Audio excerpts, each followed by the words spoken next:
Neste sábado, 29 de abril de 2017, o dia em que eu gravo esse vídeo, o filósofo Olavo de Carvalho completou 70 anos. No momento em que o Brasil vive todas as consequências desastrosas da subida ao poder cultural e depois político dos grupos ideológicos e partidários contra os quais Olavo alertou em artigos, livros e aulas nas décadas de 1980 e 90, os jornais deveriam estar repletos de textos de reconhecimento dos seus acertos. Não estão por um motivo simples. O PT perdeu o poder político no governo federal, mas a esquerda ainda o detém nos meios culturais. Em 1996, Olavo explicou na TV Globo ao então cético Pedro Bial que os esquerdistas já haviam estabelecido esse domínio. No tempo em que quem estava no poder era a direita, eu estava na esquerda, tá certo, como crítico, tá certo? Agora eu acho que a esquerda está num momento de ascensão, tá certo?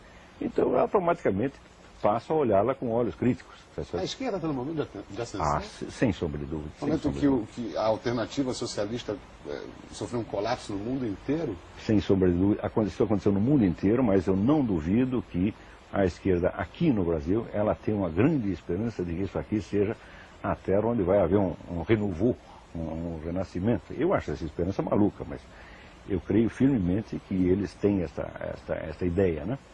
E que tem um poder muito grande hoje, a gente vê sobretudo nos meios de comunicação, na universidade.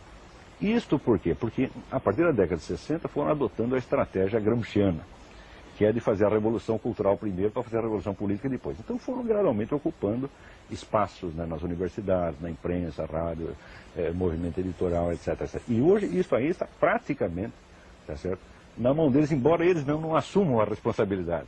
Quer dizer, muitas vezes têm o poder, mas não assumem que têm.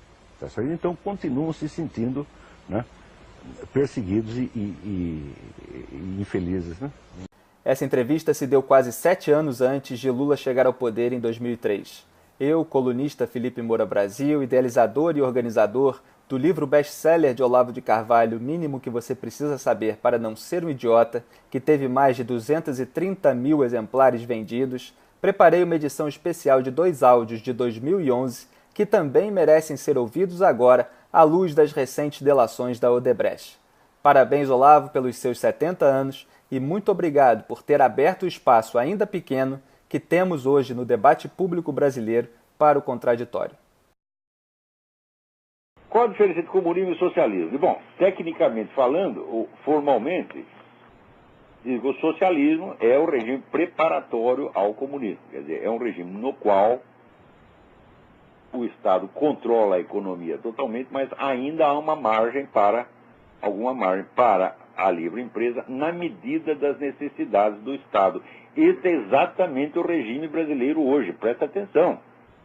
Agora, você pega aquela meia dúzia de capitalistas, filha da puta, que vive de negócio com o governo, que estão enchendo o cu de dinheiro, eles dizem o seguinte: olha, o sucesso do capitalismo brasileiro, eu estou fazendo um montão de dinheiro. É preciso ser muito cara de pau, muito canalha para pensar uma coisa, porque o enriquecimento de determinados grupos econômicos associados ao governo é a essência mesmo do socialismo, meu Deus do céu.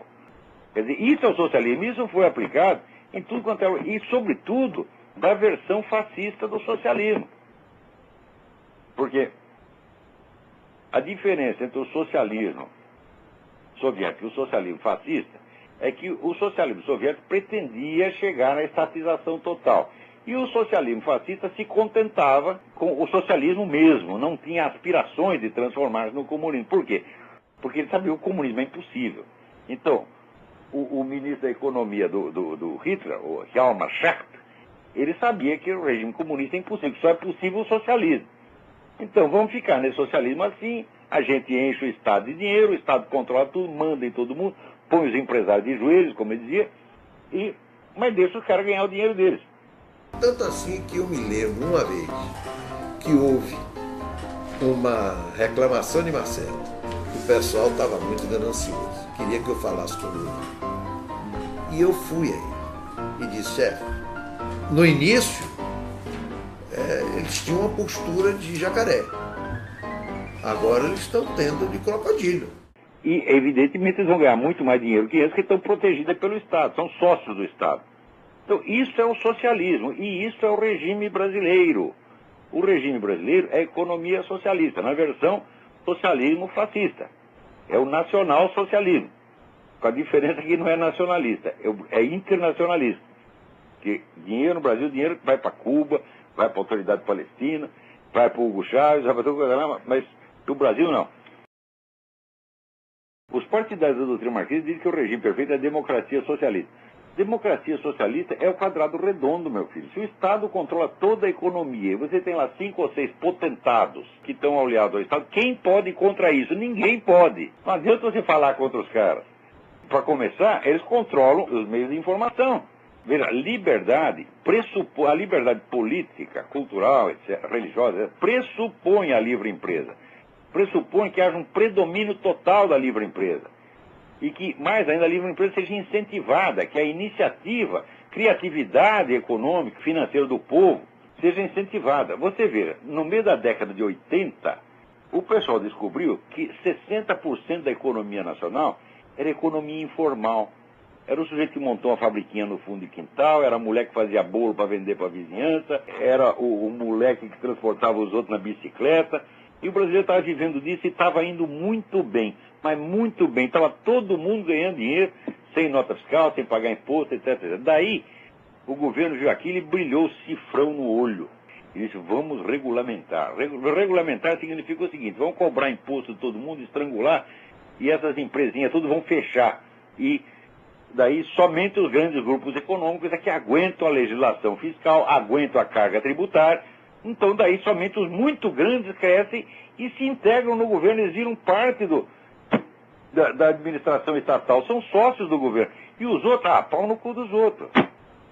Tem aquele ator Sérgio Brito, uma vez escreveu um livro de memória que chamava O Palco dos Outros.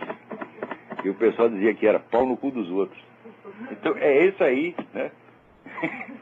É essa a fórmula do socialismo, pau no cu dos outros. Os outros somos nós, evidentemente.